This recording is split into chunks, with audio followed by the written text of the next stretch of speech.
Are you sick of your boring true crime shows? Like Lame Podcast on the Left? Good news! This is a Creep Off, the true crime show for men. Because we're men, we made this show a contest where you get to go vote for who brought in the best creep. And after taking 5 ultimate pwns from his opponent, the loser has to spin the dreaded wheel of consequences. Bummer! Which includes bogus consequences such as reading the Semenology Cookbook or having to loan out his voice talent to a Jay and Silent Bob cartoon movie. Last week we took on those leprechaun-worshipping people of the Irish with Carl's creep, who found an innovative way to get to the magical fourth hole in a woman he had love. Or Vinny's creep, who stole his friend's awesome pants without ever returning them. Totally bogus, man. Anyways, that's all I got for this week. Attention parents, what you're about to see is not suitable for kids. Shoot, it's not even suitable for some grown-ups. You might want to walk away now if you ain't into these type of things. I'm going to give the people what they want. Sensation, horror, shock. I'm going to deliver the goods because I'm alive and I'm not backing down. Cuckoo, cuckoo.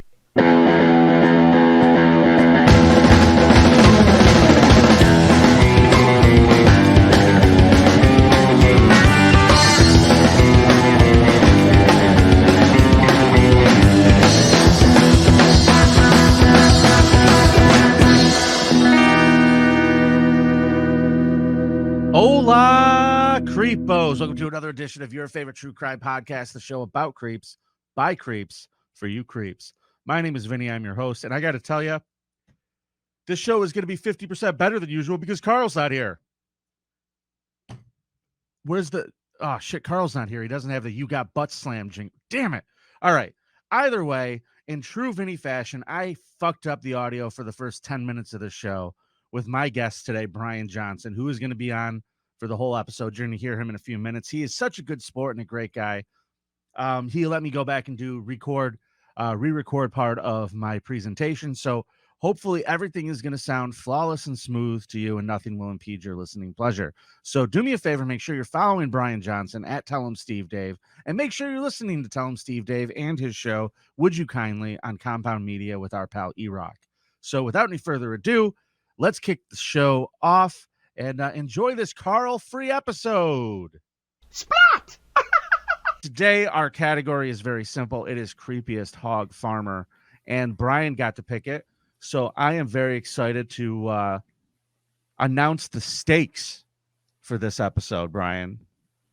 We got some stakes going. I like it. We have some stakes for those. I feel like I'm more a part of it now. Yeah, like we're really going to do this, man. Polar plunge.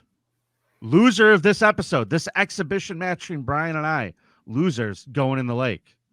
And I've watched people do the polar plunge, and I think to myself, what maniacs would do something like this, but never thinking that I would do it voluntarily because I would never do it for charity. But for the creep off, I would never do it for charity. I'll risk it. For you, Vin.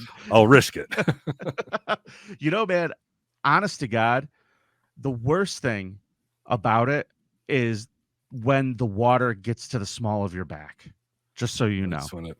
That's when it just shoots right up. That's when it's the absolute worst feeling in the world, when it gets to the top half of your body. And I know this because I've been in the lake before. I had to do this when I lost to Eric Zane in an exhibition match, even though I shouldn't have. But that's neither here nor there. So you might be doing it twice. Who knows? I don't think so. Brian. I got a pretty strong contender, buddy. I know you do. But let me tell you about my creep today, folks. My creep. Ooh, it's a lady. Well, used to be a lady. She was born under the name Stephen Buchanan.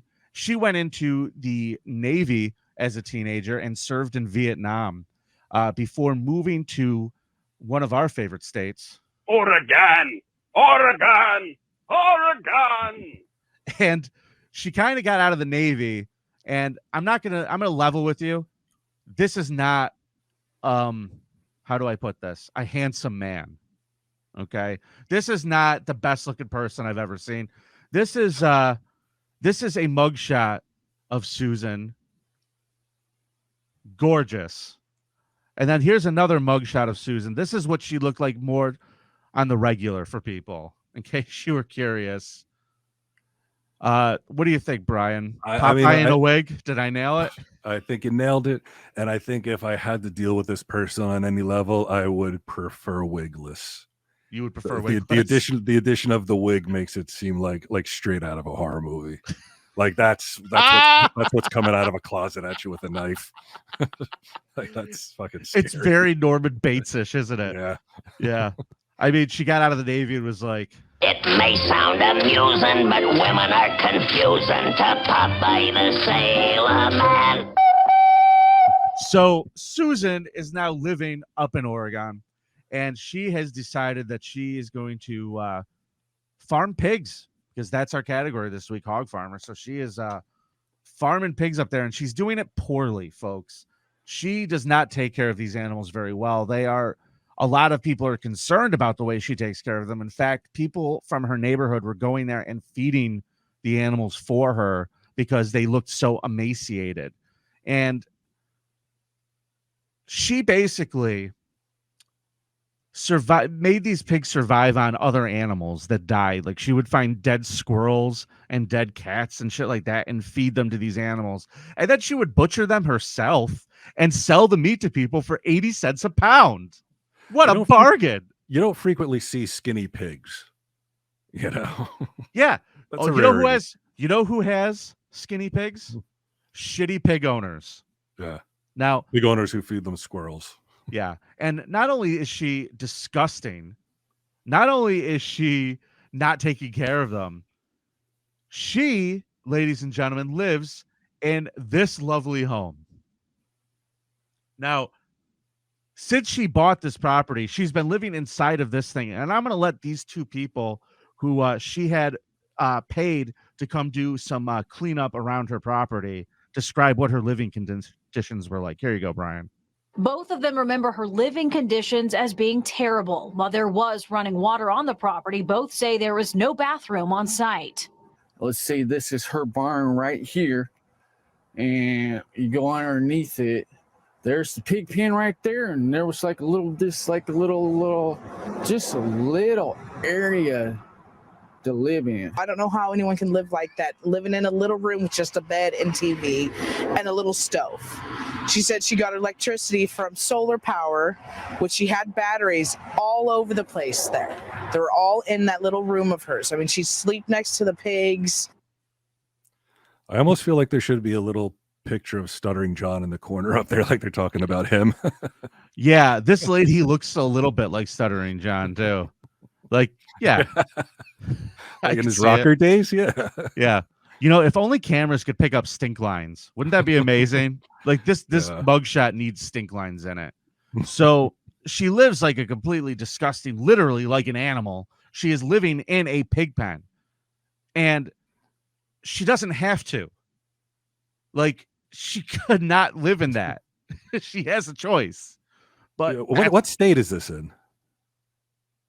Oregon. Oh, Oregon. That's right. Oregon. So it does get cold there, because that looked like a very open air house. Yeah. Yeah. No roof, no wall. Yeah, she slept in that shit. She slept in that fucking hovel. She probably had a space heater. I'm amazed she didn't just get electrocuted and die. She survived up there by, like I said, butchering meat, and she would put ads on Craigslist for helping hands. And she met a gentleman by the name of Robert Haney in 2013. Robert Haney's daughter described a deal that she had with that her dad had with Monica. She said that her dad would get part cash and be able to stay on the property as if he agreed to build that house back up for her. So he gets to park his shitty trailer on the property and work for her and get a little bit of cash, but build this house. So there are many times in my life when I'll take a pause and be like, what mistakes have I made to get to this point? Like, I'm in a not great situation. Yeah. I forget being Popeye, but if I'm the guy who's like, well, I'm going to work for Popeye, I'm going to live in a shitty little trailer on their property and work for part cash, I would have to, I mean, how do you not reconsider every second of your life up to that point? This feels like the kind of decision someone makes when they are resetting their lives.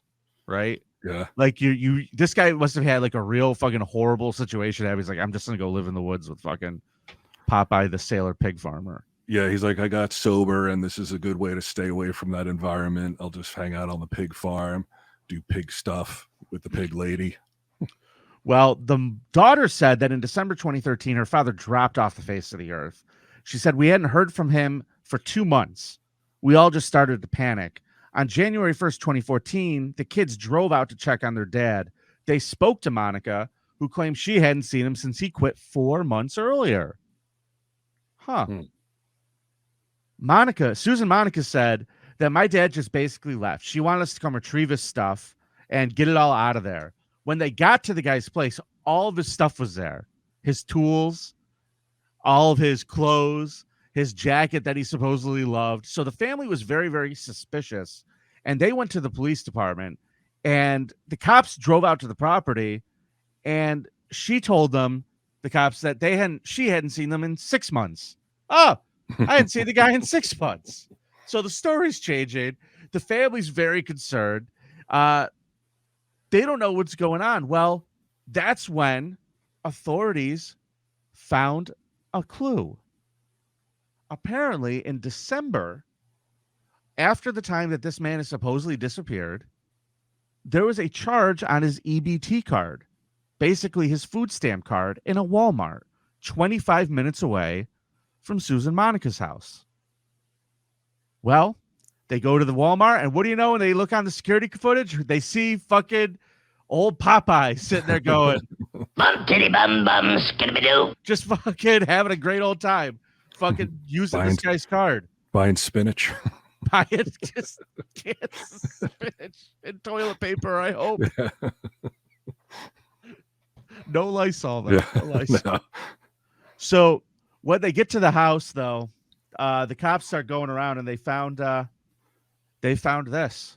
Video taken on January 10th, 2014 by Jackson County Sheriff's Captain Nathan Sickler shows the day he searched Susan Monica's property and found something terrifying: human remains. To be possibly human. That human bone, one of Robert Haney's legs. It has animal bite marks all over it. It's just not on. You see these types of criminals, like they kill somebody, and then they, like you say, they use their credit cards or their debit cards, their EBT cards, their checks, and you're just like, how stupid can you be? But then again, you turn around and you're like, well, how much sense should I attribute to a transgender pig woman, who's leaving leg bones in the middle of the road? To them, maybe using the EBT card is like, it doesn't even cross their mind that it could be an issue. Correct. Could come back to haunt them. Absolutely bonkers. So they find the leg, and now they decide to take her to investigate. They bring her into the county sheriff's office for questioning. After being confronted with, hey, why is this guy's leg in the middle of the walking trail by your house, you lunatic? Monica claimed a very bizarre and disgusting story is the only way I can describe this, folks. Monica claimed that one day the previous fall, after this guy had given her his debit card, he gave me the debit card and said I could use it whenever I needed to, PIN and everything. He also gave me some money and some other stuff, and he disappeared. But then after he was already gone, I came out one day, and my pigs were having a feeding frenzy. And when I looked to see what they were eating, I saw old Robert laying there with all of his guts all over the place. Like snakes in a can. He was being eaten, what I believe to be alive, she said. Monica left Robert's body in the pig pen until the hogs had their fill. After a couple of days, she scooped up his remains and put them in garbage bags. A wild animal later got into one of the bags and dragged the foot out to the pond, she claimed. I've been looking for that foot all over. You guys found it in the walking trail? Holy shit. That doesn't sound like she's trying to cover up anything. Like, aside from maybe possibly killing him. But her assertion is that he gave her all this stuff, and then she's like, wait a second, who's that in the pig pen getting eaten alive? why, it's Mr. Haney. I guess I'll just let the pigs do their thing until, they're ready. And that's a couple days later. And then she bags up the parts, and then that's the end of the story. So if I have that straight, yeah, that's not very. That's not. No, we're not done. Okay. We're not done. So the cops are like, what did you do? She says, well, when I saw him eating them, I went up to to my shed there, and I also grabbed my shotgun, and I put him out of his misery, because he was alive while they were doing it. Okay. Oh, so you shot him in the head. Well, yeah, but it's because the pigs were eating him. So then they say to her, Monica, question for you. If I were to look around this property more, would I find any more bodies out there, Monica? And she drew a little map of her property for them, put an X. She said, right there, that's where you're going to find Steve. Oh, and they went, who's Steve?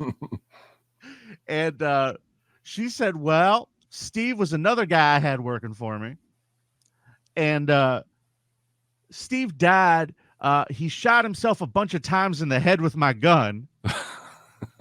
And I fed him to the pig. I fed what was left of him to the pigs because, I want to take care of them. And then I buried what was left in a good Christian way over here where the X is. Wow. They said, so he shot himself in the head a whole bunch of times. Yep, that's right. Bunch of times in the head. And then he buried himself.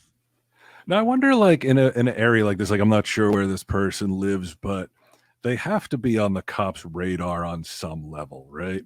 Like somebody that weird that lives in a half barn, half house, pig woman / man. I guess she gave people deals on meat. That's it, 80 cents a pound. That is pretty good. I mean, you look at the price of bacon these days, and even if it was partly Mr. Haney, 80 cents a pound is not the worst deal. Yeah, and I mean, this is how people described her in the town. I bet you'll hear this time. I think a lot of times it's just the look, and she'd come in and be dirty from working on her property. She was very big. Yeah, they called her fat too. They thought she was big, fat, and dirty. That's what everybody thought of her. And she had this stupid wig. I mean, she really did look like freaking Popeye. Yeah. Look at this. She got out of the Navy, and then I'll bring this one back. It may sound amusing, but women are confusing to Popeye the Sailor Man. Yeah, she's not great. So they start questioning. They said, so listen, level with us. You told us where these two are. Are there any more bodies out here? And she goes, well, if I told you about the other 17, I'd spend the rest of my life in jail. Oh, boy. And she was literally trying to still convince them, I'm not going to tell you about anything else because these two, the one shot himself in the head a bunch of times. I had nothing to do with that. And then the other one, he was being eaten to death by my pigs, and I put him out of his misery. Would you like to know how long it took the jury to convict Susan Monica of murder? I like it when it's like 2 hours or under. Take the under. 1. 1 hour? It took 1 hour. By the time they were done going through all the forensics, and then also her behavior in jail was astounding. She confessed to other people in the jail, just told them what happened to Robert Haney. She said he was drunk, and she didn't like the way he was talking to him, so she shot him and threw him in the pig pen. So these people went and testified against her at the trial. They're like, yeah, we were sitting at lunch, and she's just sitting over there like, hey, you guys want to hear a story? That's the other thing that people do when they get to jail. They can't help but tell their story. Now, sometimes it's a jailhouse snitch who will just make something up to try to get some time cut off his own sentence. But many times it seems like they're just like, it's just spilling out of them. They have to tell someone. They have to have that recognition. I'm telling you, dude. And it's terrible because she also signed someone's birthday card while she was in jail. It's terrible because let me just say this too, before I preface this part. Not all of these people want to get out of jail. Every single person that's in jail wants to be out of jail. I pretty much believe that. So if you're going out and confessing things, people are going to tell on you. Yeah. If it gets them anywhere, they're going to tell on you. This lady, someone had a birthday. She signed the birthday card. The sweetest murderer in Jackson County. Good old Susan Monica. I don't know, was she a grandmotherly type, or like, I mean, that hardened, ruddy face doesn't say nice grandma. She's a fucking Popeye. Popeye. Sweet, yeah. Would you like to hear an excerpt from the trial when she confronted the people who were lying about her? Sure. He's just a overgrown phony baloney. Yeah, that's what she said. Did that hold up, or? No, No, I didn't. No, she's just walking through jail all happy, confessing to everybody. Bum titty bum bum skidabidoo. Just having a blast. So, Damn. 50 years in prison she got. That's all they gave her. They didn't give her life. She got 50 years to 25 years to be served concurrently. So when the first 25 are up, she starts serving the second 25. Either way, she'll be dead. So Life sentence. Yeah, she's not only a disgusting, smelly, fat person. Those are the worst kind of fat people. They're my people, I'll tell you. The worst kind of the smelly one. She just stunk. She's dumb. She straight up murdered people because she didn't like the way she talked to them. And she's a liar. A liar. She's Well, a liar. And listen, you don't want to sit next to Popeye the Sailor Man in a wig on the bus. So that, to get back to the definition of a creep. Right. Brian, take it away. Tell everybody who your creep is this week. Okay, mine is Robert Picton. Now, I know that like it's frowned upon to just grab stuff from Wikipedia and go from that. So I didn't. I watched a documentary. I looked up a couple different sources online, and of course, you look at Wikipedia. And what I discovered is, all that shit is also on Wikipedia. It's all there. I learned nothing new from watching a documentary or reading all these other news sources than was already on Wikipedia. Wikipedia is the source of every true crime podcast, Brian. It's the really and has to be. documentary. Yeah. I love it. You know what? I thought we have a friend that comes from up by you guys. He lives in near Buffalo, I believe. Okay. And he said documentary, and how I ridiculed him for not saying documentary. Until I found out it was a regional dialect. I had to apologize to the guy. Oh, you guys say documentary. Down here we say documentary. We're stupid up here. I don't know what to tell you. That's pretty cool though. Like, is his name Red? His name is not Red. It's Frank Five. Okay. Yeah. I know a filmmaker in Buffalo too. All right. Okay. Sorry. So so Robert Picton. Yeah. And let's get back to your Wikipedia story. Yes, and this February marked 21 years. It's the 21st anniversary since they raided the pig farm of Robert Picton, one of Canada's most prolific serial killers. On February 6, 2002, they searched searched Robert and his brother David Picton's farm following reports of illegal firearms. That's what they went under the guise of. Somebody had reported seeing some illegal guns, some unregistered guns there. They have to have a reason to go in. They got to have some reason. It can never be the real reason, what they found became one of the largest crime scenes Canada has ever seen. And later on, Robert William Picton was later connected to the disappearances of many women from Vancouver's downtown east side, which is, I'm not sure if you know, but this is a very it's like 8 blocks of, it's like a Skid Row, highly concentrated with like sex workers, drug addicts, homeless, that kind of thing. Oh yeah. What we see all over today, Yeah, mini Vegas. So yeah, pretty much. So Robert William, they call him Willie Picton, was born in 1949 and raised on a pig farm. And as a child, he spent long hours on the farm, slopping the pigs and looking after the animals. His mother and father were pig farmers. He's born into it. I feel like that's the only way you become something like that, is like you're born into it. Like my father was a construction worker. I saw how it sucked. I'm like, I don't want to be a fucking construction worker. Right. But like a pig farmer, you're out there in the middle of nowhere. You're probably pretty isolated. As a kid, I wasn't forced to perform construction. But I'm sure he had to like they said, he had to slop the pigs and all that shit. So it's like you had options. Yeah. Yeah. He's going to be a pig guy. Yeah, you're gonna be like that's the thing that sucks. Imagine being like a farmer's kid, because the second your parent croaks, you're responsible for the rest of that shit. Like you got to take care of it. Oh yeah, my wife and I have gone back and rewatched Little House on the Prairie. Okay. And the amount of chores these kids have to do, and seemingly like so happy to do them. Sure, Ma, I'll help out. Whatever you need, Pa. We'll go to school all day, then we'll do our chores, then we'll do our homework, then we'll fucking plow the field. Like they just, I don't know. It Little wasn't my House job. on the Prairie is such a whitewash. I feel like it really is, though they have some like really out there episodes. Like there was a double episode where there was a girl who was like, there was a rapist in town and like he raped this young girl. She's 13. She got pregnant, was going to run away with Albert. There's a dude who was like addicted to morphine. And, so these were the after school special versions of Little House on the Prairie. The dude ODs in the middle of the woods and his mom like stumbles across him. Oh no. Yeah. I've never seen that. Yeah, there's a couple of really like episodes that you're like, this is bizarre. Like it's just like so out of left field compared to the rest of them. Interested. Well, so this guy, he's out with the pigs. He's a pig farmer by trade. His mother was very demanding, prioritizing the pigs over the brothers' personal hygiene and forcing them to work long hours raising the farm's livestock.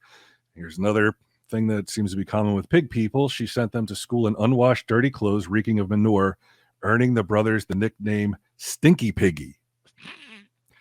Not the most creative, but definitely like there's no room for error. Yeah, I guess. They didn't even call it like Stinky Piggy 1 and 2. It was just they were all Stinky Piggies. Stinky Piggies, yeah, I guess, yeah. And it says it here again. This is another thing common with guys like this: strongly attached to his mother, little interaction with the abusive father, even though the mother was also abusive. Like they seem like a lot of these serial killers seems to be like mama boys. You know, I'm guessing she didn't hit as hard. Probably not. Yeah, she probably just yelled. Her thing was more emotional. You know, emotional abuse. Come on, Stinky Piggy. Yeah. Why do you stink so bad? Because of you, Bob. Wash my fucking clothes. And like we all went to school with a Stinky Piggy too. Like you knew who he was or she was. They never had a chance. Yeah. Oh no. He's like, thank God you weren't Stinky Piggy. You know how goddamn hard it has to be a teacher? Oh. Just to look at all the little Stinky Piggies in your class and just know what's coming their way. Yep. Yeah. Like this one, and this one. Like you even knew it, like even going to like a regular old white suburban school like us, like we were like lower middle class, you could pick out the people that you're like, this guy will not last past 30, drug addiction, this or that, and you usually nail it, you know? There was a kid in my class, he was 3 now. Like it was really like freakish, like freakishly obese, like heading to TLC, kind of obese kind of a kid who smelled horrible. And his mom was like just as big. And like you just met him, you're like, oh, dude, you're ruined. Like you're not even out of junior high yet, dude. You're ruined. Mm-hmm. Yeah, it's like terrible. No future whatsoever. Yeah. I don't even think this kid could be a hog farmer. Could feed the hogs for fucking weeks. Oh. So he dropped out of school, Willie, and he left a butcher's apprenticeship to begin working full-time at his family's pig farm, and is believed to have begun murdering people in the early 1980s after inheriting the farm. He was arrested. So, can I ask you a question there? I feel sure. like that's a terrible demotion. He was almost out. He could have been a butcher. He could have been working in a nice butcher shop, had a normal life. He could have left the meat at work and gone home. Mm-hmm. But he goes for the farm. Freaking terrible. Yeah. And there's another thing, like guys that like have the ability to work in a slaughterhouse or butchering animals. I think there's just like a certain detachment from life that you have to have in order to like be cutting cows' throats and beheading chickens and all kinds of shit, you know. Speaking of butchers, Dr. Steve, thanks for the $2. All right. I'm on vacation and Carl's turned into Gandalf. Hey, Dr. Steve. You have to be fucked up in the head to want to do the butchering part of it, I think. Not really. I mean, it is a trade. Like, I mean, it's just like any other trade. People want their meat. You gotta learn, somebody's got to do it. Yeah. And I'm glad that there are ghouls that want to. I think you have to have a certain degree of ghoulishness about you to be like, that's where I want to work. Yeah. You gotta be detached, man. Yeah, I got a cousin who owns like a funeral home up in Saranac Lake, up in the mountains in the Adirondacks, and I got to tell you, man, I wouldn't know how to have a conversation with that human. Another thing, like mortuary type stuff, like funeral home type stuff. Another business that you're kind of born into, right? Oh yeah, like it's always a just, family business. Yeah, you have to have the genes bred into you to make you think that this is the normal way to behave. Yep. I don't know. A lot of people are like, you know what? I've been looking at all the programs they have at community college, and I'm leaning towards mortuary science. Like you never see that in the commercials. No, definitely not. Those are like the emo chicks in community college that are like, I know what I want to do. I want to continue through the darkness into the main cavity of people's bodies, where I'll suck out their guts and then charge their families for it. All right. So he inherits the family farm. Disgusting. Yep. He eventually got well, I won't get into that just a second. The brothers began to neglect the site's farming operations. Instead, they registered a nonprofit charity called the Piggy Palace Good Time Society, which if I had a shirt that said that, I would be so happy. Okay, we need that made. What did you say the name of that is? The Piggy Palace? The Piggy Palace Good Time Society. Name of this episode. Right there, kids. That's the name of this episode. They registered it with the government in 1996, claiming to organize, coordinate, manage, and operate special events, functions, dances, shows, and exhibitions on behalf of service organizations, sports organizations, and other worthy groups, which I guess is what you have to do in order to register for a charity. Sure. And in reality, what they were doing was they were going down and picking up all these sex workers from this area that they called the Low Track area. That's in the downtown east side of Vancouver. And they would bring them all back to the farm where they would party with drugs, and like Hell's Angels would frequent the parties. I guess guys would pay to like show up and bang the prostitutes and take drugs and shit. And they said that it says these events attracted as many as 1,800 people. You know, that's a that's a party, man. That's a big party, but that's also a new definition of a pig farm. Yeah, right.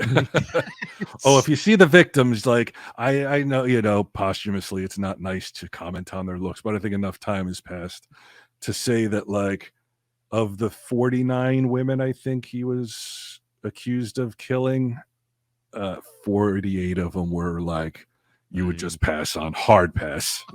And they're that's rough again, looking. They say in true crime stuff all the time, they call them the less dead.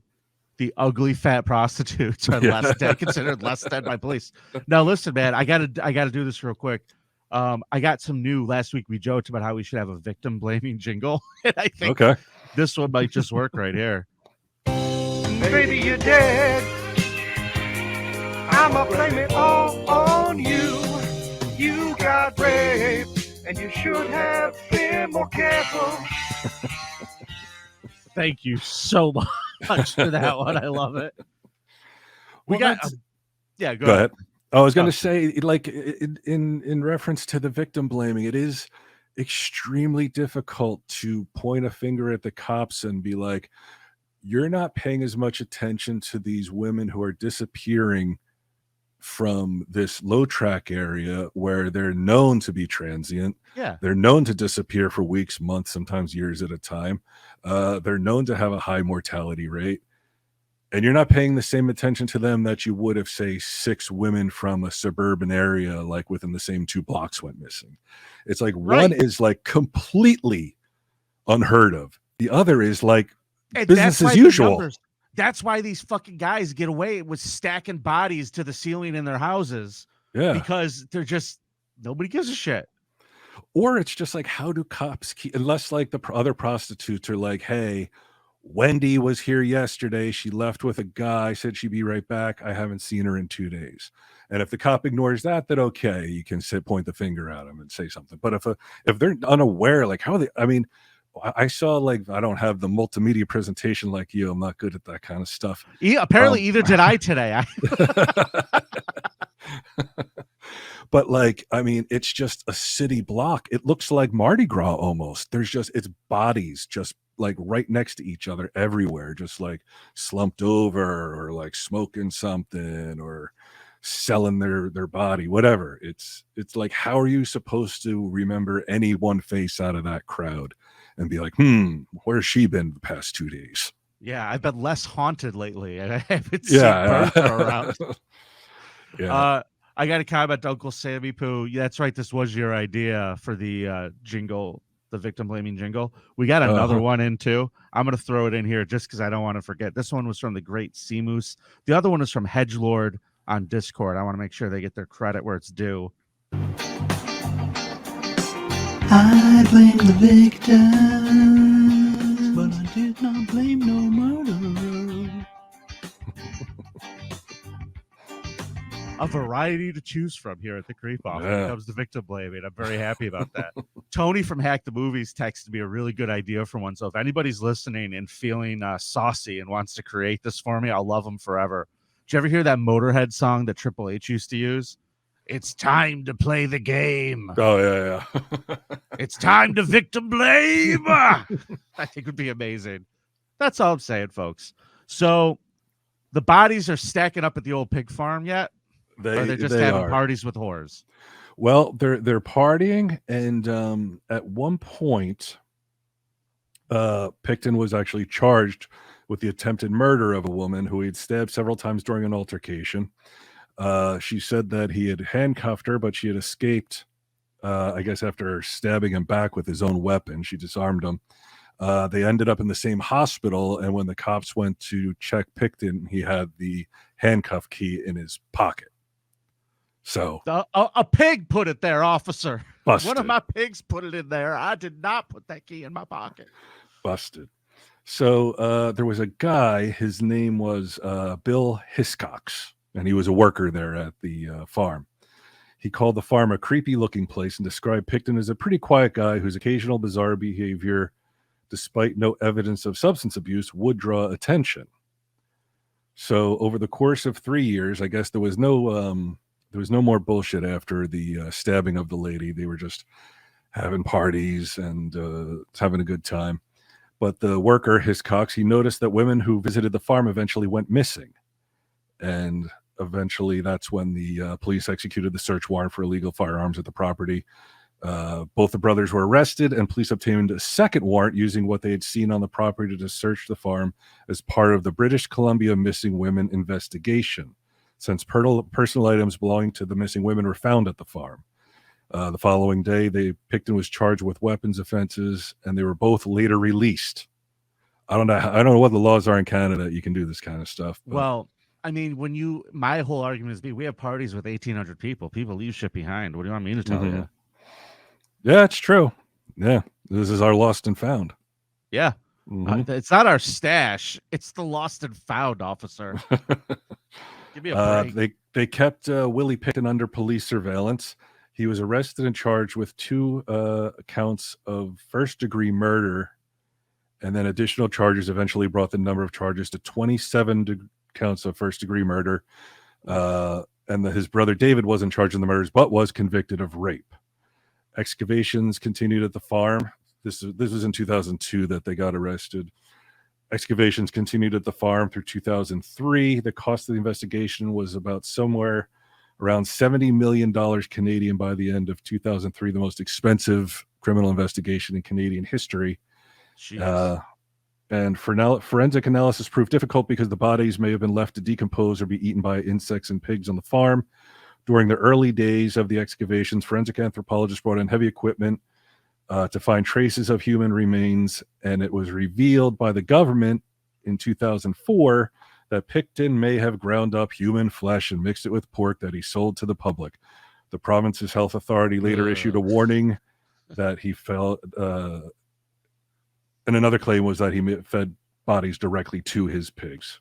You know, people want to complain about having an FDA. But, I think it's necessary. You kind of need one. You kind of have to have one. That's disgusting. So, the evidence, what's that? See, I feel like my lady was a little smarter here, but she probably, if she had just gotten rid of the remains a little bit better, because what Not she left did them is in the she road. yeah, don't leave them around for animals to fucking drag them all over the place. But like the idea with my lady was she just fed her pigs with the people, and your dude was just like mixing the meat of the dead people with the pigs. Ugh. Yeah, to sell it. Yeah, I guess to sell it and serve breakfast and shit like that. There was a media ban on this. It was considered too grotesque for the public, I suppose. So a lot of this like wasn't known until later on. You know, all the evidence and the details. The Crown reported that this is one of the reasons he got busted. He told an officer that he wanted to kill another woman to make it an even 50, and that he was caught because he was sloppy. The media ban was then lifted, and for the first time, Canadian heard the details of what was found during the long investigation. Skulls cut in half, with hands and feet stuffed inside. The remains of one victim found stuffed in a garbage bag.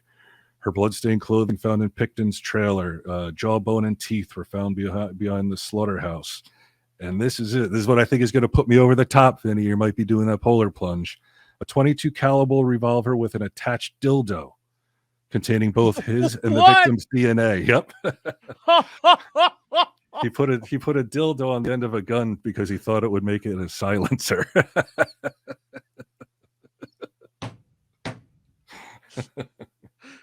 Oh, did it work? Just curious. It worked. Yeah. Oh shit. I'm sorry, I got to give some love over here. Animal Cali, $100. Thank you, sir. All right. I was worried with no Carl, but so far you're keeping my attention, fellas. Brian Johnson, what are you doing on Mondays? I know, stepping into Carl's shoes. Well, I don't know what kind of shoes does he wear with those weird feet of his. Well, I might not fit in them. You could wear the shoes. You just aren't going to need as much binding around your feet to get them to fit. Somebody tweeted something, a picture of club feet at me, and I got to tell you something. If that's what's under Carl's shoes, I am horrified. Like you're done with them? Like do the show from your house. You fucking hobbit. But I'm sorry, go ahead. Okay, so here's some of the evidence that they presented. About 80 unidentified DNA profiles, roughly half male and half female, was detected. So he was killing guys too. We heard about the dildo gun, ammunition, night vision goggles, fur-lined handcuffs, a syringe with 3 milliliters of blue liquid inside, and a Spanish fly aphrodisiac. There was a videotape of Picton's friend Scott Chubb saying Picton had told him a good way to kill a female heroin addict was to inject her with windshield washer fluid, and that's what was in the syringes. And he said that he had killed sex workers by handcuffing them and strangling them, then bleeding them and gutting them before feeding them to the pigs. And he did feed them to the pigs too. Feed them to the pigs, yep. And then photos of the contents of a garbage can were found in Picton's slaughterhouse, which held some remains of one of the victims. On December 9th, 2007, the jury returned a verdict that Picton is not guilty on 6 counts, but is guilty on 6 counts. And then they just sort of like, with the other counts, they were like, look, the guy's in jail for life at this point. We're not going to go to the expense. It's already been expensive enough. We're not going to go and you already ate the meat, eh? What do you want us to do? Yeah, basically. It's now Canadian bacon. Oh God. This guy sounds like he was a lot of fun though. Like doesn't he though? Friends. He had friends. Yeah. Stinky Piggy was able to beat that nickname and become like sort of like a Steve Rubell party promoter type guy. Dude, and that's the beauty of drugs and hookers. Like anybody can be popular. It makes everything okay. You get the benefit. As soon as you got a hooker on one arm and some fucking coke in the other hand, man, people are like, let's be friends. I'm super mad at that point. Yeah. I got to ask you this question though. When they started finding out there were more bodies, did they contact the victims' families and stuff on this? Were these people just like unknown? They just found the bodies. Do they have any idea who any of these women were? Well, I think they had the missing poster of like, and there's also, well, some of them was somebody's job to like dissect pig meat or like pork from the store to look for human DNA. This is disgusting. Yeah, they didn't really go into any of that. They did say, though, that there were other suspects, and if I'll say it slowly, so if people want to look these people up, they can. Other suspects at the time they considered were Gary Ridgway, Dayton Leroy Rogers, Keith Jesperson, who was the Happy Face Killer, George Waterfield Russell, Robert Yates, John Eric Armstrong, and Robert Richard McCauley. And the reason I give those names is because I have been, I watch a lot of true crime stuff, and I'm always fascinated by the killers. So I'm like, this person killed 11 people. I've never heard of them. Like, why does this guy get all the attention and nothing is said about this guy? But there's so many fuck ups out there, man. There's so many psychopaths that just I guess they kill people, they get away with it. You don't hear about them, or it's just for whatever reason, not sensationalized as much as, Happy Face guy. Because he left a happy face. That's what distinguished him. The Wet Bandits, man. Yeah. You got to have a calling card. Gary Ridgway was the Green River Killer, wasn't he? Yeah. Because they said he visited that area. Yeah, I think they were like, well, who else has sort of an MO like this? And then I guess they slowly but surely said, it was just this dude, this fucking party animal, Willie Picton. Do you think the Willie Picton situation was kind of like the Henry Lee Lucas situation in a way? Do you know about that? Where that guy, he murdered a bunch of people in Texas, and then they basically gave him burgers to confess to other burgers. Yeah, I saw that documentary. Yeah.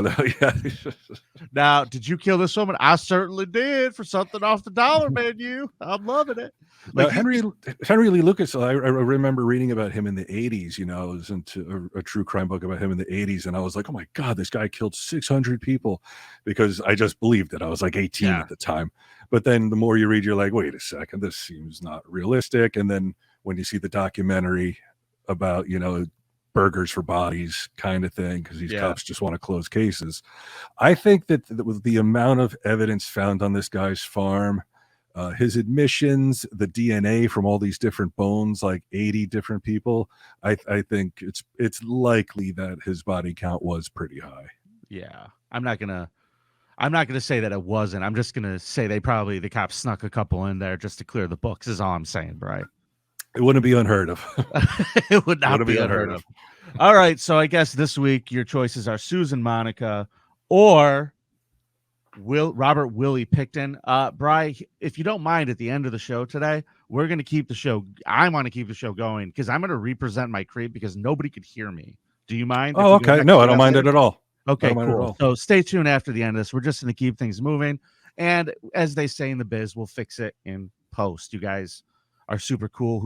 All of you watching live. I believe Carl is the one who usually does Who Are These Creepos? So fuck it. This isn't Who Are These Podcasts today. This is the Creep Off, goddammit. Let's do some voicemails. The Creep Off voicemail segment is brought to you by the City of Syracuse. The University of Syracuse is a brand new marijuana business program. Great! Now you can graduate college and still disappoint your parents. See you in Syracuse. All right. We have a suggestion for the Wheel of Consequences, Brian. Oh. Hey, Vinny. Hey, Carl.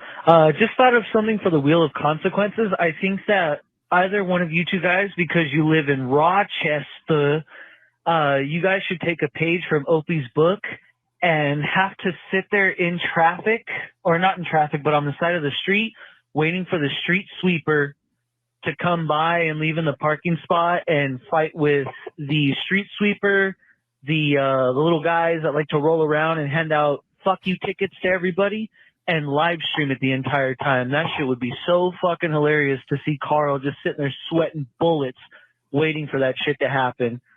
So yeah, just a thought. Thanks. Sir, I'm gonna say this. This consequence is just harass civil servants. Is that what we're talking about here? Carl would love that because he's such a libertarian lunatic. He'll scream at a postal worker, I would imagine. But that's kind of a weird one. I don't think I want to hassle anybody at their jobs. Let alone invite some potentially criminal conduct. Who knows? Right. Cops nearby, you busted with a misdemeanor. Some people are very upset at Carl because he hasn't gotten his consequence of going to church done or driving to Gary, Indiana. Reminder, I'm about to finish my semenology consequence very soon. I swear. Oh, I'm Carl. I'm too busy on Sunday to go worship God. Hey, bucktooth dumbface. They have services throughout the week. Just go to one of them. Hell, go to a benediction. That would be hilarious.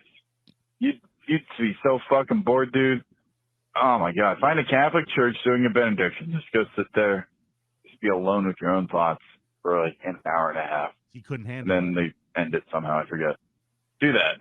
That'd be great. They do it on like Wednesday. So just go do that. Go fuck yourself. I'm convinced, by the way, that Carl is not capable of spending a moment with his own thoughts. I hadn't considered that. Think about that for a second. Like, know, the second he tries to stop, he just hears like Petty C cups or fucking Obi. Like, that shit's like burned into the back of his brain. He's incapable. He doesn't have the skill anymore. He burnt it all away listening to shitty podcasts. He should have had to go to our bar mitzvah. I went to like the ceremony. I went to my cousin's bar mitzvah, like the ceremony prior. It was 3 hours long in a language I did not understand. Holy shit, that sounds terrible. This is a good bad. idea. Carl should go to a Church of Satan and cringe to death. They get cool robes though; they're so comfortable. I picked the church. He's going to one of those mega churches where they have the guys with the cool guitars, but with the douchiest music. Oh yeah. Where they have like, it's amazing. These churches, they have like, he's such a musician and loves that stuff. These churches have the best equipment you're going to find, like absolutely gorgeous stuff. And they play the worst music in the world. It's going to kill him. I can't wait. I cannot wait. All right. From the cow photographer. Cow photographer has some thoughts. Hey, cow photographer here. Carl, you've been taking so long to do this church thing that I think the punishment needs to be escalated. You only have to do 1 hour of fucking sermon, which isn't that big of a deal. Easter's coming up. I suggest that Carl has to go to a Good Friday sermon, a Holy Thursday, and Easter Sunday. That's April 6th, 7, and 9. Carl, all three. You have to go to all three now and learn about the resurrection of Christ and save your fucking soul. Fuck you. You did this to yourself. Now you have to go to 3 hours. Vinny, make it happen. Love you, Vinny. Love you back. I feel like that's a good one. I actually kind of like that consequence. Brian, since you're Carl today, do you agree to it? I agree. Great. So let it be written. So let it be done. Oh man, he would not do well with having to go back 3 times. And you know what would be the worst for him is if he shows up multiple times to the same church, they're going to think they got one on the hook. Right. So they're going to get extra interested in him and start trying to talk to him and press him for his information. That's not going to go well. Imagine they got him and he converted.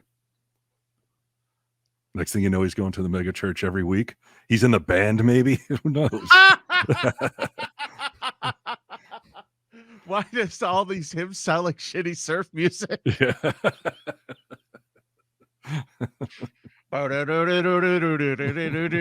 Jesus did it. Holy Spirit. This one was really interesting. And I got to tell you, if this is true, we have a problem on our hands, Brian. Fuck, Vinny, I was voting for you. Like, a couple of guys just jumped me instead. Start voting for Carl. Fuck you, Carl. You should get a point docked. Yeah. It's been going around. Yeah. Yeah. People are just getting attacked that are associated with podcasts. It's amazing. All right. Those are our voicemails this week. And I guess that means it's time for an old school scum parade. How's that sound, Bri? I love a scum parade. Me too. Let's get it going. Scum parade, take me on a raid of these fuck charades that these creeps have made. Scum parade, Vinny and Carl gonna tell you about some fuck shit. Scum parade, like stories of a kid fucked by his mom or dad, soaking up the blood of a cat. Scum parade. I'm feeling heavy on the jingles today. We're starting in Florida, so I'm going to do it.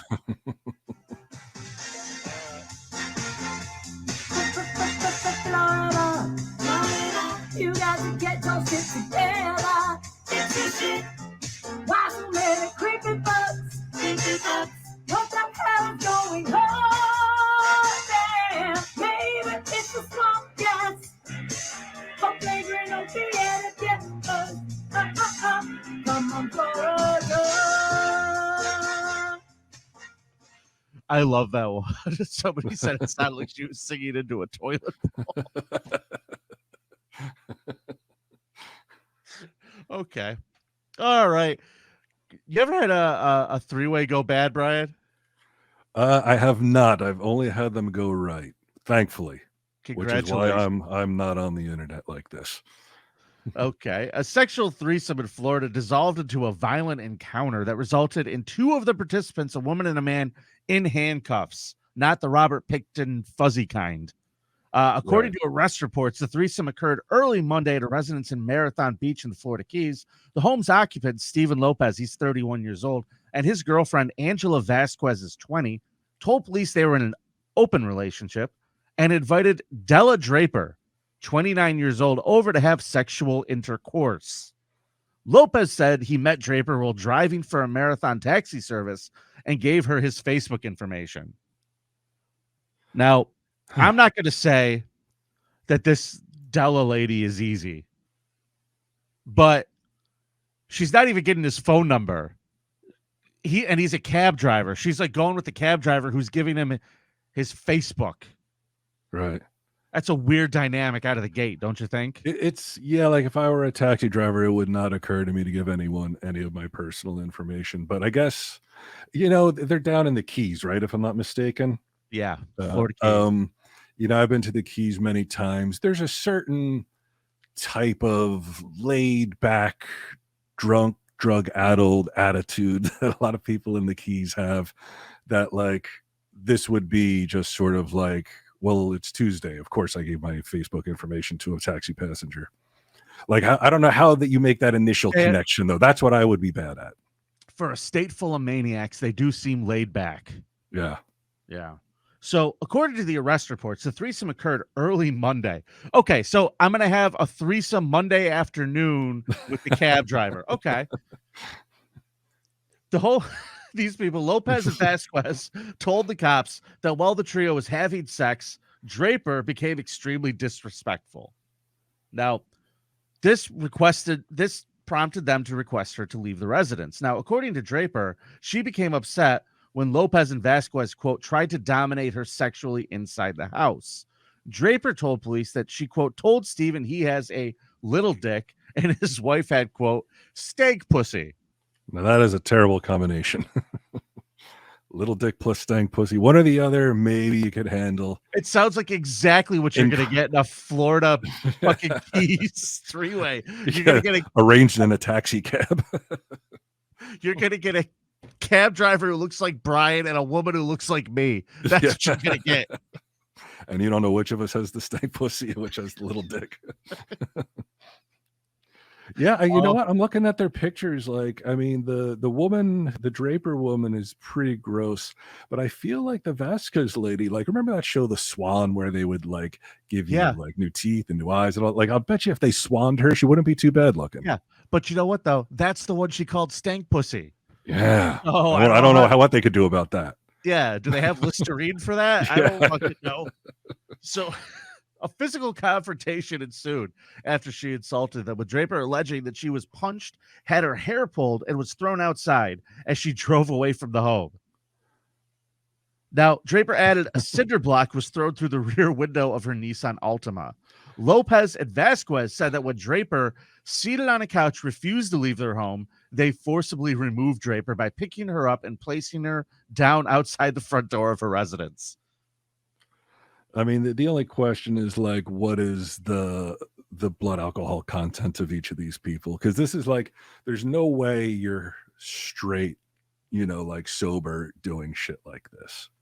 It's a Monday afternoon, Brian. What are we implying about these people's character?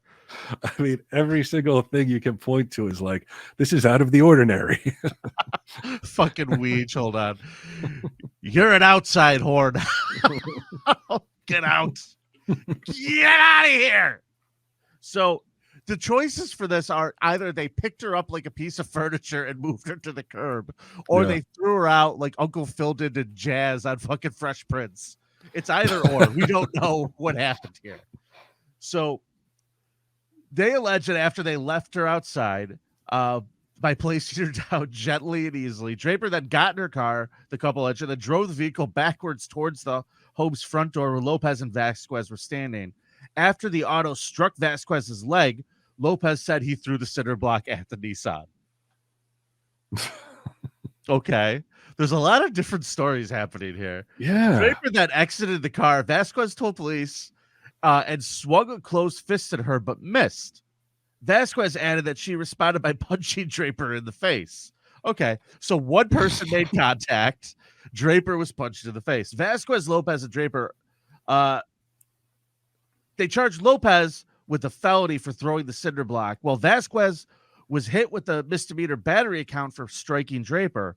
While Lopez bonded out of jail, Vasquez remains in custody and may be facing additional criminal charges since she told police that she is currently on probation and was not allowed to leave the state of Connecticut. Probably should have kept that to herself.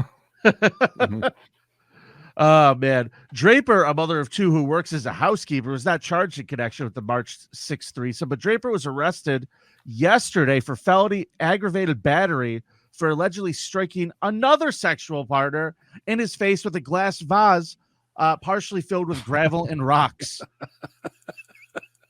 Less than 24 hours later. Like, if one of these things happens to you in a lifetime, it's amazing. And She's you're like, that's the story you tell. This is twice within a 24-hour period. She's like the female Chad Zubak. She's just a fucking hurricane going through Florida. Yeah. Just fucking starting problems. So the alleged attack happened early Wednesday, came after what a witness described as a threesome at Draper's Grassy Key residence. The 31-year-old male victim, identified by cops as the father of Draper's child, suffered superficial laceration, swelling, and redness to the left side of his face and the interior of his upper lip. At this time,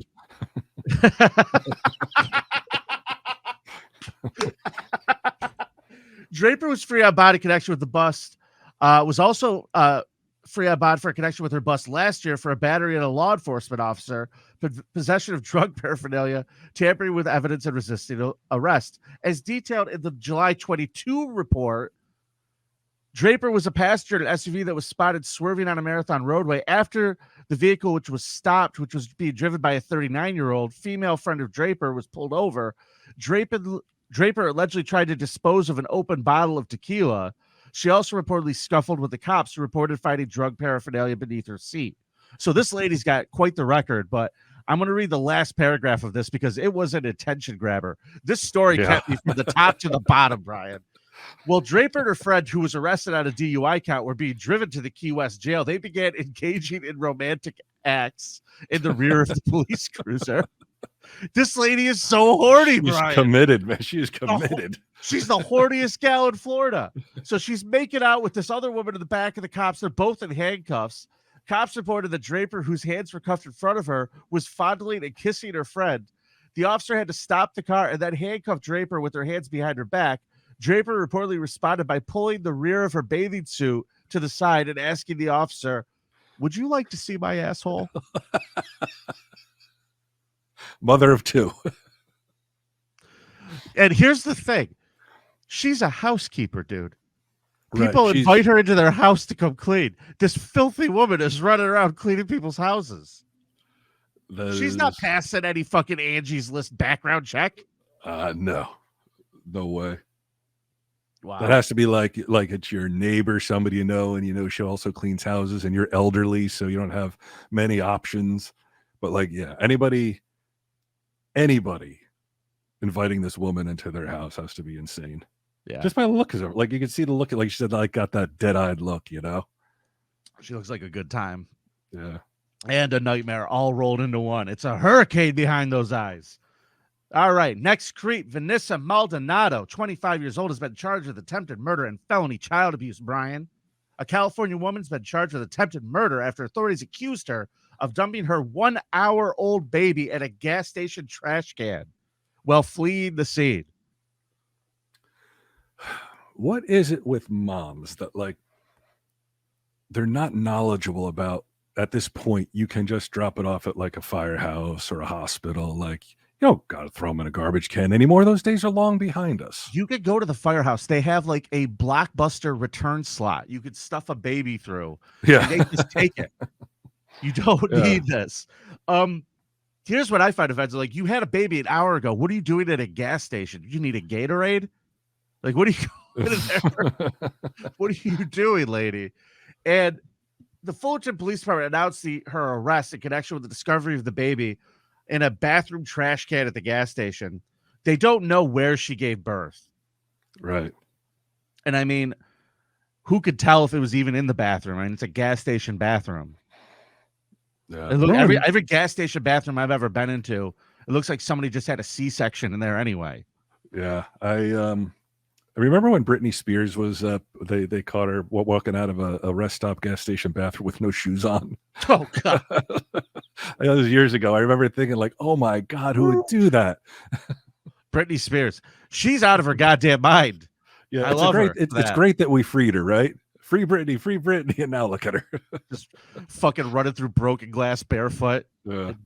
Showing her tits every chance she gets. She really does too. Like she's But just not. That's the thing that kills me. Shows them, but doesn't. You know? They're here. You can't see. Yeah. Ooh, Britney, come on. Tease. I don't even need to see him at this point. I'm good. I don't need to see any more of that. What's happening? I don't need any more of that. Like, talk about a dead-eyed stare. Yeah, that's true. Yeah. Who looks deader inside? Britney Spears or that Della Danger lady from Florida? I don't know. So back to this story. According to the press release, Maldonado faces the single charge of felony child abuse. Now, it's unclear if she entered pleas to the charges or retained an attorney, but basically a gas station employee found the baby placed inside a bag inside of the garbage can. So that's got to be a fun way to end your shift at the gas station. I always wish I could find something like that. What a hero you are, right?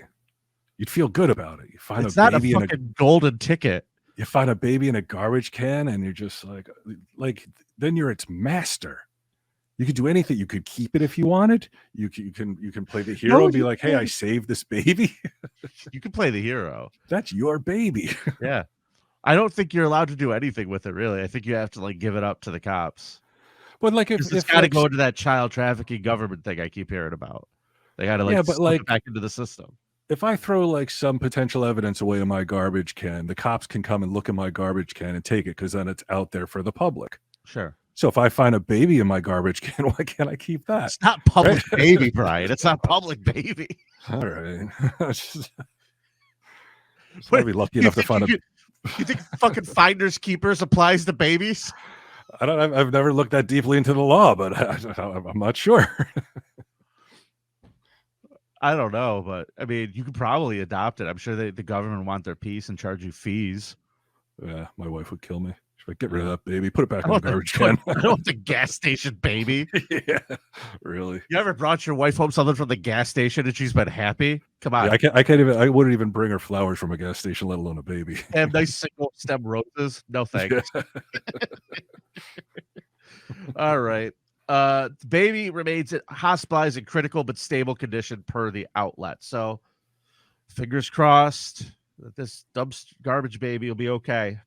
Now, Brian, this is a fun story. Vito Giswaldi, who I'm performing with next month at the WATP Dick Show Road Rager crossover event in Philadelphia, tweeted this, and I couldn't believe this story. Slipped under my radar, but a Massachusetts resident doctor allegedly used hidden cameras and had thousands of sexually explicit images and videos of children, including his patients, according to federal prosecutors. A guy by the name of Dr. Bradford Farrick. He's 32 years old, was arrested as facing state and federal charges of possession of child pornography following a 3-month investigation.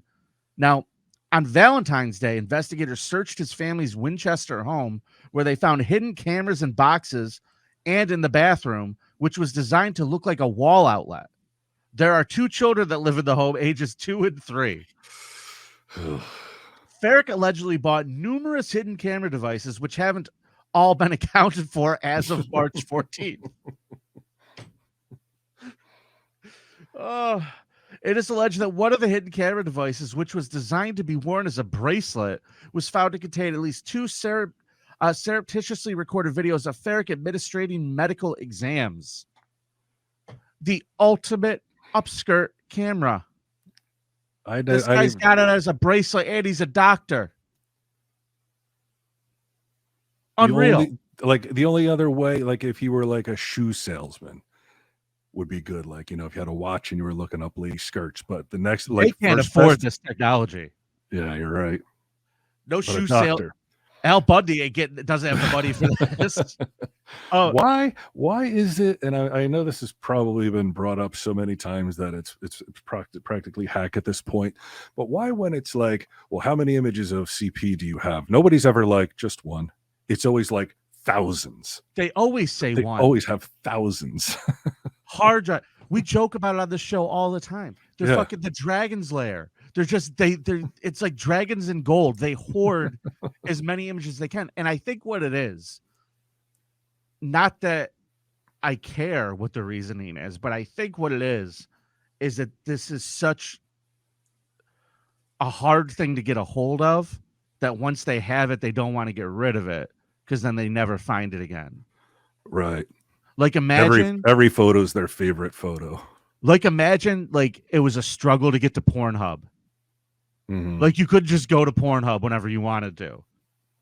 And then you found a video. Like imagine it's 1999 again, and the only way you could get porn was to download it off of LimeWire. Yeah. And you would save the file because you could just go access it somewhere. Right. I'll never find it again. Right. I think that's what it has to be. And they're just really perverted, really, is really the problem. Actually, I think that's more the issue. And it's always like, they always want to catch kids going to the bathroom. Like, what's that about? Like, if you're, not that I understand it, but if you're like, you just want a clean shot of the kid naked or whatever, like that almost makes sense. But to like watch them go into the bathroom or watch people go into the bathroom, I just like, I don't get it. Yeah. Like, where's the thrill? It's pretty fucking vile to me, to be honest with you. I can't handle the pee, the poo. I don't want any of that. Yeah, like where's the sexiness? So it's alleged that two minors who investigators believe to be patients could be heard and at times partially seen in these videos that he was filming. So in total, about 80 devices received from several locations in Massachusetts. In at least one instance, Ferrick allegedly attempted to lock his phone and remotely wipe seized devices. That never works. I mean, does this guy? All I kept imagining is Paul Dano's Riddler. Like he's like, I gotta set them off before they catch me. Like, yeah, I don't know why people are still so computer ignorant these days. Like I watch Forensic Files before I go to sleep at night. Like I always turn it on. I fall asleep to it. And there's this one where this lady, it's like it's in the 90s, and she has like an AOL chat that she, you know, deleted her profile and her chats. But of course, they're still stored somewhere. Yep. That's in the 90s. What do people think the technology is today? Like, don't even try to wipe it because it's somewhere. Like even if they don't find it on your phone, they're gonna find it. yeah, it's You're fucked. You're done. yeah, you're totally done. So don't do it. And if you are into children, please go get help. Go talk to someone. I don't know what you need to do to fucking fix yourself. I know it's not BetterHelp. Actually, go talk to someone, please. Or are you allowed to urge suicide in certain situations? You know, Not on YouTube. no. Okay. Not on YouTube. Well, then But, we you know, won't. I'm sure that a real medical professional will tell you what to do. Yeah. So 80 Don't listen to us. devices, 80 devices from multiple locations. That means this guy was fucking going around planting these in public bathrooms all over the place. And I'm guessing in the doctor's offices and, anywhere he could get to, it seems like, I don't know, but he had 80 of them. That tells me that's a lot of planning. Yeah. Now, investigators confiscated 61 devices from his house on the first search, February 13th, and 11 more during the second search, February 17th. The devices allegedly include external hard drives, computers, cell phones, a hidden camera system, and SD cards that prosecutors said contained thousands of images. Now, a preliminary review of some of the devices seized allegedly revealed images and videos depicting child pornography of victims who appear to be between the ages of 6 and 11. The doctor had a type. Mm-hmm. United States Attorney Anthony Rachel Rollins urged members of the public to contact the FBI and set up this link for parents who have come into contact with Dr. Farrick. So if you took your kids for a check them up with Dr. Farrick, he was checking them out. Yeah. He called somebody, okay? You see your kids are on the dark web somewhere now, probably. Yeah. Here's the most non-shocking part of the story. Before starting his Massachusetts residency, Farrick lived in Syracuse, New York between 2018 and 2022, where he attended SUNY Upstate Medical University. He's a SUNY grad. He's being held in detention and until a probable cause hearing on March 21st. The FBI are the ones who investigated him, and there was apparently quite the investigation into this guy, and he's facing up to 20 years in prison if convicted. So, I don't know. Hey, McBride's here. Not our fault. The voice of Syracuse is speaking out. The voice of Syracuse tourism, ladies and gentlemen, Brian McBride.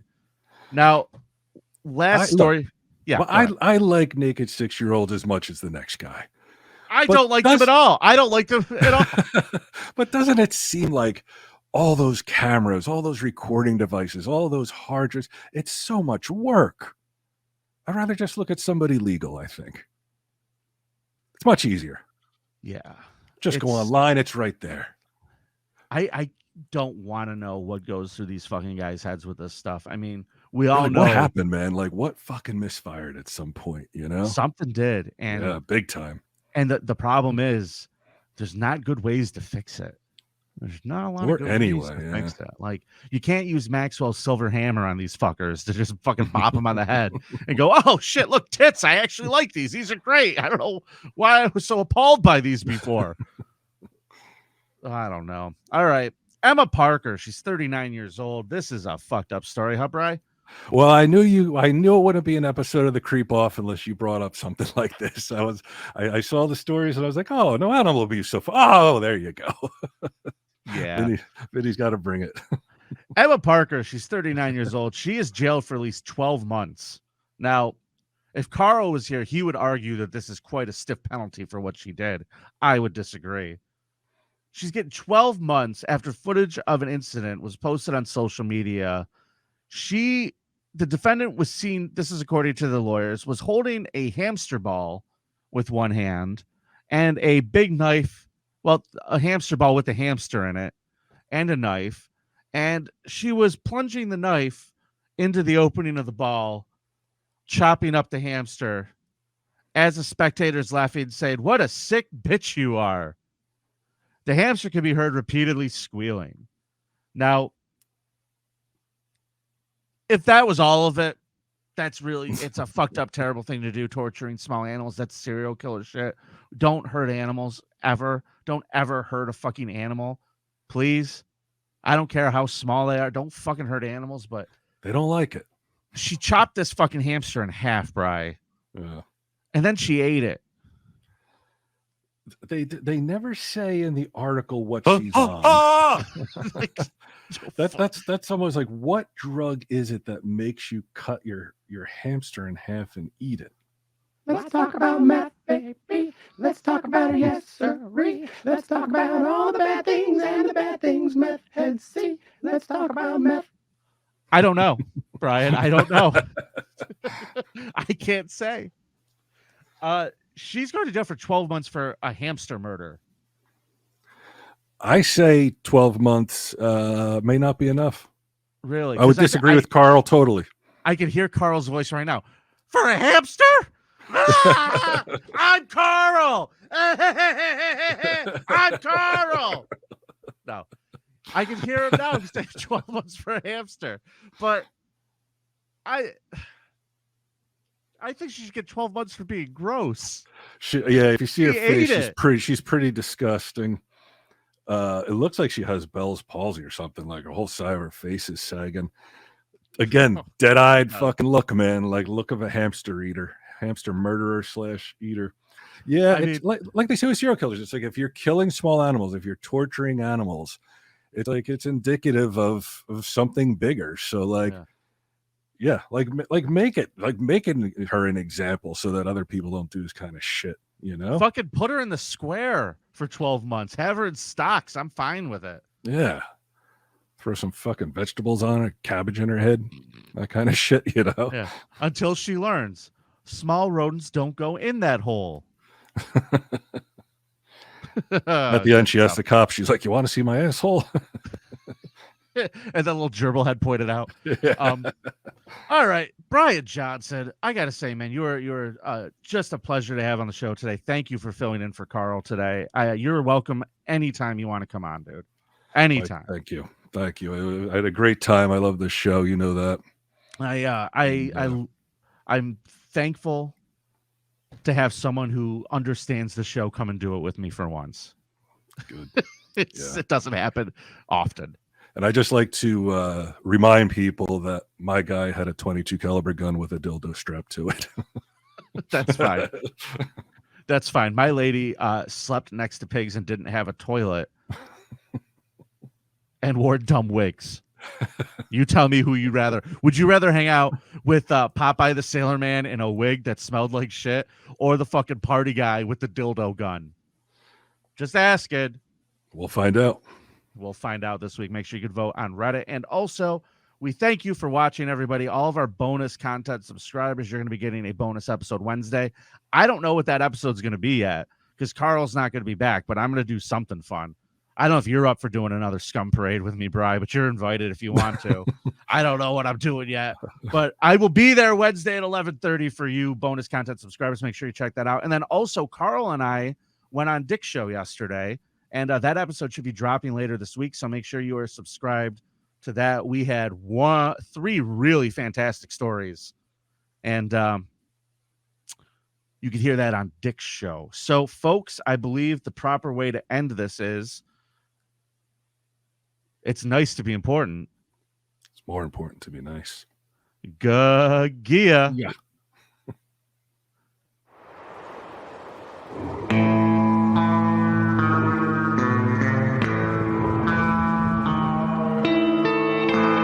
It may sound amusing, but women are confusing to Popeye the Sailor Man. It's the creep off. Bum titty bum bum skiddy doo.